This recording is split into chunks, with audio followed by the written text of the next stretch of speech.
ഏറ്റവും ധന്യമായ ഈ മുഹൂർത്തത്തിൽ ഈ പുസ്തക പ്രകാശനം ചെയ്ത മലയാളത്തിൻ്റെ പ്രിയപ്പെട്ട സിനിമാ പ്രവർത്തകൻ സംവിധായകൻ ശ്രീ പ്രിയനന്ദൻ സാർ നമ്മോട് സംസാരിക്കുന്നു. പ്രിയമുള്ളവരെ, ഏറ്റവും ഭംഗിയുള്ള കവിതയെക്കുറിച്ചുള്ള വാക്ക് തമ്പി മാഷുടേതാണെന്ന് എനിക്ക് നന്നായിട്ട് അറിയാം.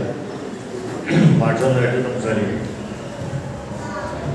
ഇടയനെ ഞാനെന്നുള്ളൊരു ഒരുപാട് കാലത്തെ ഒരു ബന്ധങ്ങളാണ്. പണ്ട് നമ്മൾ ശശിയേട്ടൻ ഇപ്പോൾ അടുത്ത് പോയുള്ളൂ.